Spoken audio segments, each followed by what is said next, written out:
guys, it's Julia and welcome back to my channel, and for today's video I'm going to be doing my October book haul, showing you guys all the books that I bought so far in the month of October. Quite a stack. I didn't plan to do this. At first I was like, Julia, you're only buying new releases. And then I started buying other things, and then I started going to the thrift store, and so in conclusion I have a lot of books here. Let's get right into it. I have here is What Light by J. Asher. This is a new release and I'm so looking forward to this one. This one is J. Asher wrote 13 Reasons Why, if you don't know that, but this book is like a Christmas book and it's a new release and I'm so excited. I love Christmas books and I love Christmas in general, and I know some of you guys are annoyed because I'm already preparing for Christmas and it's October, but I love Christmas time, so I'm really excited to read this. Next up I have Holding Up the Universe by Jennifer Niven, and this book is about, to be honest, I don't know what it's about. All I know is she wrote All the Bright Places, which I absolutely loved. I know a lot of people don't like it, but I loved it, and I'm really excited to read another book by her. At first, there was some controversy around the synopsis of this book, but I believe that got all sorted out and the synopsis was changed and stuff. But I'm excited to give her works I'm excited to give this book a read, and her writing style is so pretty. I think she has like a degree in poetry or something, because like she's really good at writing. So next up here I have Stealing Snow by Danielle Paige, and I am super excited for this one, just like all of these, but this one in particular is a fantasy YA book. And at first, you guys, if you've been here, you're gonna be like, that's not really your jazz. I know, but it's Snow Queen retelling, but it's like a dark version. It's like, even in here it says, first kisses sometimes wake slumbering princesses, undo spells, and spark happily ever afters. Mine broke bail. It sounds so cool, and I think she's in a psychiatric ward, I believe. Yes, and it sounds so interesting and I'm so excited to read this. The cover is gorgeous as well. Next up I have here is Three Dark Crowns by Kendare Blake, and this is a young adult fantasy book. The book is about triplets who all have to battle for the throne and only one will live, and they all have powers and stuff. It sounds really sick, and I went to my first ever book signing, so Julia got this signed and it says, Julia, it's not easy being queen bee, and then Kendare, she did her signature. So yeah. Oh my god, I'd also got Anna Dress in Blood signed. Did you guys know she's a King fan? I didn't know that. I asked her about it and her favorite was It.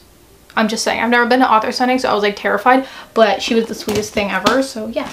Next up I have here is Replica by Lauren Oliver. I also met her at a book signing, which is super fun. She's so sweet, like I couldn't even deal with how nice both the ladies were, and yeah, Lauren Oliver was like my fave. I was dying during like the Q&A and stuff, but she signed both sides. She said thanks so much for being a dedicated reader, and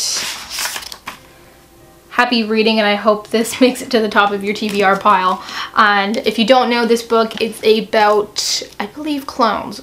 I should know this. You can read the book through Lear's perspective and then flip it over and start reading Gemma's thing, because they meet in the middle.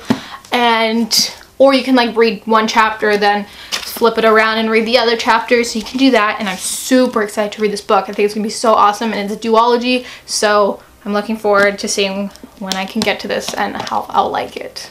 Next up here I have Lolita by Vladimir Nabokov. I knew I was gonna butcher that, but I've tried reading Lolita. I didn't try super hard, but I mean, I started listening to the audiobook. It was okay. I didn't like the narrator, which was why I stopped, but the book is a classic, and I believe it's about an older man who falls in love with a younger girl. So it's a very controversial book, but I do really want to read it and see how it is and stuff, so yes. So here I went to the thrift store, so I ended up finding, if you don't know, at Value Village one weekend, the books were all 50% off. Like they were on sale anyways because it's a thrift store, and then they were 50% off that, so I got books for like $1 or $2. And first up I have The Mortal Instruments City of Bones by Cassandra, Clare, and I got the movie tie-in hardcover, and I'm so happy about it. It looks so pretty on the shelves. If you don't know, I really love this series, and if you haven't read The Mortal Instruments, I would highly recommend it. My Mortal Instruments shelf is over there, and it looks really nice because like I don't have too many hardcovers. Most of the series I have in paperback, but like I have like the Bane Chronicles and like the Shadowhunters Codex and City of Heavenly Fire and Lady Midnight in hardcover, and this just looks so pretty. It's the movie edition, and yes, I really like it, so Also found The Geography of You and Me by Jennifer E. Smith, and I've read 2 of her books and I quite enjoyed both of them. They're kind of light and fluffy reads, and this is exciting to all you King fans, of course, and this is The Dead Zone. And this one I wanted to pick up for the longest time because this one has intrigued me so much, and when I saw this sitting there, I got so excited. Next I have The Summer I Turned Pretty by Jenny Han, and I love Jenny Han and her books. I've only read the To All the Boys I've Loved Before and P.S. I Still Love You, but this, I'm so excited for this series. It's like just a basically fun summer series, so I'm going to save them for the summer when I feel like reading a summery book for some reason. But I wanted to buy these and I saw the first one there and I thought, you know what, I'll give the first one a shot in the summertime and see how I like it. Next up here I have The Girl Who Loved Tom Gordon. I know nothing about this. All it says is, okay, it's about a girl who gets lost and she's stuck in this forest and it's like, oh shit, and I assume a bunch of things go wrong. And I have not heard anyone talk about this really, but I hope it's good. I feel like I haven't heard the best things about it, but I saw it again at the thrift store, so I was like, sure. And now moving away from the thrift store buys, I have Traffic by Ellen Hopkins, and if you don't know, I read Tricks last month, I believe, and basically Tricks, the first book, is about basically a bunch of it deals with teenage prostitution. It's about all these people and how they view relationships, romance, sex, that kind of thing, and they all get involved in this industry. So this is the sequel, which involves like more of their journey and hopefully how they get out of it. And yeah, so I'm looking forward to, well, I'm not looking forward to it, but I like Ellen Hopkins books. They're super dark, I love the writing of them, and they're super quick reads even though they look kind of chunky, which this one doesn't look as bad. It's only about 500, which for her books is not bad because some of her books are like over 600, but they don't take long. They take like a day or two usually for me, but I'm looking forward to, but I am interested definitely to read Traffic. This one I got just yesterday and I'm so excited about it, and it's It by Stephen King. And guys, I've wanted It for the longest time, but like the covers for this book aren't the greatest. Usually It, I haven't seen a great cover except for this one because I love this cover because it's like the new prints that these are like the new editions for his books, and I love everything about it.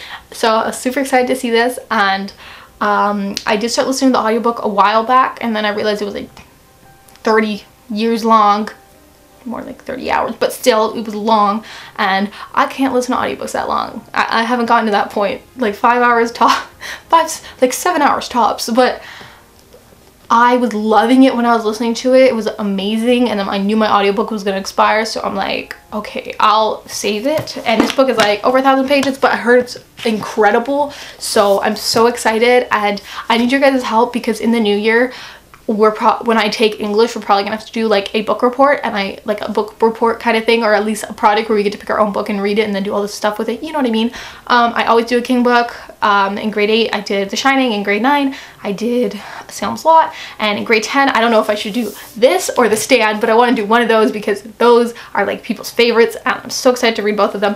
So yes, let me know what you think. Next up here I have The Merciless #2, and I just posted my review for The Merciless #1, so I'll have that linked somewhere up on the screen. And these books involve exorcisms and teenagers and drama and stuff like that, and it's kind of bizarre, very bizarre, but I want to see where it goes because the first book left on a cliffhanger, so I got this. Every time I go to the bookstore, I look for the Penguin English Library editions for Charles Dickens books because I'm collecting them because I want to read all his works. I've only read like 2 of his works, but I want to read like all of them, and I check every single time. I haven't found anything for like months, like I don't even know exactly when. It's been a long time, and then I'm just like, oh, I'll just check. Like usually nothing's there because I go to the same bookstores. I go to like the same, like, I don't know, 10. But I finally found Bleak House by Charles Dickens, which is super exciting. It's super pretty, it's massive, it's so big, and I love the cover. I know nothing about it, but I've heard good things about Bleak House, so yes. And this one is basically about a girl who's in a cult. She grew up in this cult. I think her parents are in the cult, and then she gets her hands chopped off, and then she tries to escape, and it sounds so interesting. Plus, I've never read a book where a person has no hands. I don't think so anyways. So I'm super excited to read this. I've wanted it for the longest time. I can't tell you, like, since it released, I've been eyeing it, and I've almost bought it every single time I go to the bookstore and I look at it and I'm like, I don't want to spend $25, even though I always spend that on books. But I am super excited to read this, and I don't know when I'll get to it, but I hope it's soon, because this has been on my radar for so long. So thank you, Kayla, for the presents. Thanks so much. I really appreciate it. For all the books that I got so far this month, let me know some of your thoughts and opinions down below. Sorry for my inconsistent uploads. It's been bothering me too. If it's bothering you, I don't know. But yeah, let me know your thoughts down below, and I'd love to hear from you guys in the comments. I'll see you all very soon with a new video. Bye.